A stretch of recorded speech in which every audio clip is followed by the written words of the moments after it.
দিনটা ছিল 8 ডিসেম্বর, আমাদের লাইফের খুব স্পেশাল একটা দিন। সেদিন ছিল আমাদের ম্যারেজ অ্যানিভার্সারি, তাই সকালটা শুরু হয়েছিল আর 5টা দিনের থেকে একটু অন্যভাবে। সকাল সকাল ঘুম থেকে উঠে রেডি হয়ে ব্রেকফাস্ট করে আমরা দুজন বেরিয়ে পড়েছি গাড়ি নিয়ে আমাদের গন্তব্যস্থল সুন্দরবন। আমাদের সেকেন্ড ম্যারেজ অ্যানিভার্সারিটা আমরা ওখানেই সেলিব্রেট করেছি। আমাদের ড্রাইভার দাদা বললেন এই দোকানের চা নাকি খুবই ফেমাস, তাই আমরা একটু চা খেতে দাঁড়িয়েছিলাম। আমি যেহেতু চা খাই না আর দোকানে দেখলাম পেটাই পরোটার ঘুগনি বিক্রি হচ্ছে, তাই সেই লোভটা আমি আর ত্যাগ করতে পারিনি। ফাইনালি একটু খেয়ে নিয়ে আমরা একে একে ক্যানিং, বাসন্তী সব কিছু পার করে পৌঁছে গেলাম গদখালি। আমাদের যে হোটেলে স্টে ছিল সেই হোটেলেরই একজন অপেক্ষা করছিলেন আমাদের ঘাট পর্যন্ত নিয়ে যাওয়ার জন্য। ফাইনালি গাড়ি থেকে নেমে ডাবের জল খেয়ে আমরা ওনার সাথে রওনা দিলাম ঘাটের উদ্দেশ্যে। ট্যাক্সি স্ট্যান্ড থেকে হাঁটা 1-2 মিনিটের পথে আমরা পৌঁছে গেলাম গদখালির ঘাটে। সেখানে আমাদের জন্য ওয়েট করছিল ছোট্ট একটা বোট। অ্যাকচুয়ালি বোটে আমাদের দুজনের জন্যই বোটটা বুক করা হয়েছিল, তাই আমাদের ঘাটে এসে আর আলাদা করে ওয়েট করতে হয়নি। আমাদের দুজনের এই বোটের চার্জেস পড়েছিল 300। 10 থেকে 12 মিনিটের মধ্যে আমরা পৌঁছে গেলাম গোসাবা। ওখানে এসেই আমরা প্রথমে গেলাম বেকান বাংলো। এখানে বেসিক্যালি দেখার মধ্যে সেরকম কিছু নেই। এখানে রবীন্দ্রনাথ এসে আগে ছিলেন, তাই একটা বাংলো আছে, সেটাই শুধু দেখার। আর বাঘের দেখা যদি না মেলে, তাই এই ভিডিওটাও আমি করেই রাখলাম। ওখান থেকে বেরিয়ে আমরা উঠে গেলাম টোটো। হোটেল থেকে টোটো বলা ছিল। আখের রস খেয়ে ফাইনালি আমরা রওনা দিলাম হোটেলের উদ্দেশ্যে। গোসাবার ঘাট থেকে হোটেলে আসতে পৌঁছাতে সময় লাগলো 20 থেকে 25 মিনিট মতো। টোটো ভাড়া নিল 250 টাকা। আমাদের হোটেল বুকিং ছিল হোটেল সোনার বাংলা। আমরা হোটেলে পৌঁছে গেছিলাম 11:30 নাগাদ, আর চেক ইন টাইম ছিল দুপুর 1টা। অনেক রিকোয়েস্টের পর ওনারা আমাদের 12:30টায় রুম দিয়ে দিয়েছিলেন। রুমে গিয়ে ফ্রেশ হয়ে আমরা চলে এসেছিলাম হোটেলেরই একটা রেস্টুরেন্ট, সেখানে লাঞ্চের জন্য। তো হোটেলের রুম কীরকম, রুমের রেন্ট কত নিয়েছে, আমরা যে যে ফুড আইটেমগুলো নিয়েছিলাম সেগুলোর কোনটার কত প্রাইস, কেমন কোয়ালিটি, সব কিছুর একটা বড় ভিডিও আমি দিয়ে দিয়েছি, তোমরা চাইলে চেক করে নিতে পারো। বিকালে একটু ফল খেয়ে সন্ধেবেলায় 7:30টার দিক করে আমরা চলে গেছিলাম ডিনারের জন্য। সন্ধে যেহেতু স্ন্যাক্স কিছু খাওয়া হয়নি, তাই দুজনেরই খিদে পেয়ে গেছিলো, তাই একটু তাড়াতাড়ি চলে গেছিলাম ডিনার করতে। হোটেলের একজন দাদার সাথে পরিচয় হয়, চঞ্চলদা। উনি খুবই এক্সাইটেড ছিলেন আমাদেরকে লক্ষ্মী প্যাঁচা দেখানোর জন্য। তো ফাইনালি হোটেলে যেখানে লক্ষ্মী প্যাঁচা থাকে উনি আমাদের দেখিয়েই ছাড়লেন। তারপরের দিন ছিল আমাদের জঙ্গল সাফারি, তাই সকাল সকাল ঘুম থেকে উঠে ব্রেকফাস্ট করে নিয়েছিলাম, কারণ জঙ্গল সাফারিটা শুরু হওয়ার কথা ছিল সকাল 8:30 থেকে। ব্রেকফাস্ট কমপ্লিট করে আমরা চলে এসেছিলাম রিসেপশনের সামনে। এই গাড়িটা আমাদের জন্য ওয়েট করছিল, এই গাড়িটাই আমাদেরকে ঘাট পর্যন্ত পৌঁছে দেবে। আর জঙ্গল সাফারির রেট ছিল পার হেড 3000, মানে আমাদের দুজনের জন্য লেগেছিল 6000 টাকা। ওখানে টাইমিং ছিল সকাল 8:30 থেকে দুপুর 3:30 পর্যন্ত। বোটে কিন্তু লাঞ্চের কোনো ব্যবস্থা ছিল না, তাই হোটেল থেকেই আমাদের লাঞ্চ ক্যারি করতে হয়েছিল। দুলকি ঘাট থেকে আমাদের বোটটা রওনা দেওয়ার পর প্রথম আমরা যেখানে যাই সেটা হচ্ছে সজনেখালি। এটা ছিল আমার সুন্দরবনের ফার্স্ট ট্রিপ, মানে আমি প্রথমবার গেলাম, তাই সত্যি বলতে আমি প্রচণ্ড এক্সাইটেড ছিলাম। সজনেখালিতে দেখার বলতে ছিল একটা ওয়াচ টাওয়ার, আর সজনেখালি গ্রাউন্ডের ভেতরে অনেক বাঁদর ঘুরে বেড়াচ্ছিল, আর ওখানে গভর্নমেন্টের একটা স্টোর ছিল, আর ওখানে ছিল একটা ম্যানগ্রোভ ইন্টারপ্রিটেশন সেন্টার।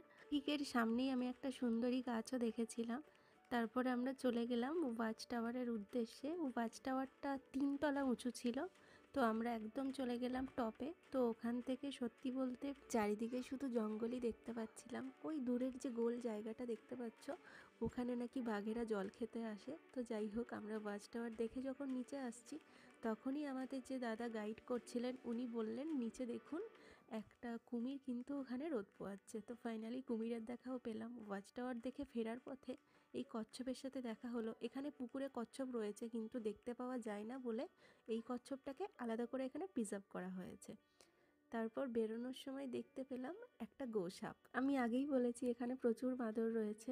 তো এই সব কিছু দেখে ফাইনালি মাতলা ট্যুরিজম প্রপার্টিটা আমাদের বেশ সুন্দর লাগলো। বোটে ওঠার পর যখনই জঙ্গলের দিকে তাকিয়েছি, ছোট ছোট গাছের মধ্যে দেখছি কি যেন হেঁটে যাচ্ছে। প্রথমে তো ভাবলাম এটা কি, তারপরে দেখলাম না, ওটা বাঁদর। নদীর মধ্যে দিয়ে আমাদের বোট চলেছে আর দুদিকে জঙ্গল। সত্যি এই শান্ত স্নিগ্ধ পরিবেশটা আমি খুব এনজয় করেছি। নিচে রাখা ছিল লাইফ জ্যাকেট, এক্সট্রা চেয়ার, আমাদের ক্যারি করে আনা লাঞ্চ, আর রেস্ট নেওয়ার জন্য সাফিসিয়েন্ট স্পেস। তারপরে যখন উপরে উঠে আসি, আমাদের গাইড দাদা ওই দূরে দেখান কিছু পায়ের ছাপ। তো উনি বলেন এগুলোই নাকি বাঘের পায়ের ছাপ, আর ছাপগুলো দেখে বোঝা যাচ্ছে ছাপগুলো বেশ কিছুক্ষণ আগের, মানে কিছুক্ষণ আগেই হয়তো বাঘ এই রাস্তা দিয়ে গেছে। শুধু এখানে নয়, আমরা অন্য আর একটা জায়গাতেও বাঘের পায়ের ছাপ দেখতে পাই। বাঘের দেখা না মিললেও বাঘের যে অস্তিত্ব আছে সেটা অন্তত আমরা ফিল করতে পারি। তারপরেই আস্তে আস্তে সময় হয়ে যায় লাঞ্চের। দুপুরের দিকে আমরা লাঞ্চে নিয়েছিলাম চিজ স্যান্ডউইচ আর বয়েলড এগ, সাথে আমাদের ফ্রুটস ছিল, কিন্তু কাটার কোনো কিছু ছিল না, তাই আপেলটা ভেঙে দেওয়ার দায়িত্ব হাজব্যান্ডকেই দিয়েছিলাম। ও এইসব ব্যাপারে খুবই পারদর্শী, তো আপেল আর কাটতে লাগেনি, ভেঙেই আমরা খেয়ে নিয়েছিলাম।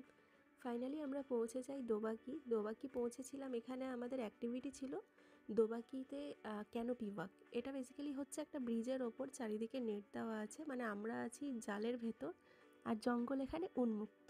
তো জঙ্গলে দেখার বলতে হরিণ, বাঁদর এসবই মেনলি দেখতে পাওয়া যায়। আমরা বাঁদর দেখতে পেয়েছি।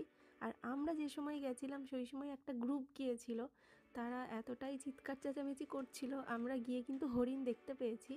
বাট আমি ভিডিও করার আগেই হরিণ জঙ্গলে আবার ঢুকে যায়। তাছাড়াও ওখানে দেখেছিলাম বেশ কিছু সাইবেরিয়ান পাখি বা আরও অন্যান্য অনেক টাইপের পাখি, মাছরাঙা, আরও অনেক প্রজাতির পাখি যেগুলোর নাম আমাদের পুরো অজানা। ওখান থেকে বেরোবার সময় দেখলাম বাগদেবতা ও মা বনবিবি, এখানকার লোকেরা এনাদের প্রচুর মানেন। আজকের আমাদের সেরকম অ্যাক্টিভিটি বলতে আর কিছু ছিল না। দোবাকি থেকে আমাদের একদম হোটেলে ফিরে যাওয়ার পালা।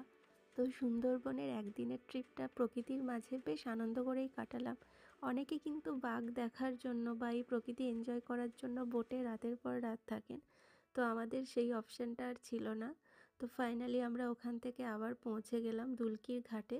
হোটেলে গিয়ে চেক আউট করে লাঞ্চ করে আমাদের ফাইনালি বেরোনোর সময়। হোটেল থেকে বেরিয়ে আমরা চলে গেছিলাম হাজব্যান্ডের কিছু কালিগের সাথে দেখা করতে। তারপরে যখন আমরা ঘাটে পৌঁছোই তখন গোসাবার ঘাটের এই যে ভিউটা, সেটাও আমি তোমাদেরকে দেখাতে পারলাম। তখন প্রায় সন্ধ্যা হয়ে গেছে, আর এই বোটটা করে আমরা ফিরেছিলাম। বোটটার লুকটাও আমি তোমাদের সাথে শেয়ার করে দিলাম। আর এই ট্যুর রিলেটেড যদি কোনো ইনফরমেশান লাগে অবশ্যই আমাকে কমেন্ট করো।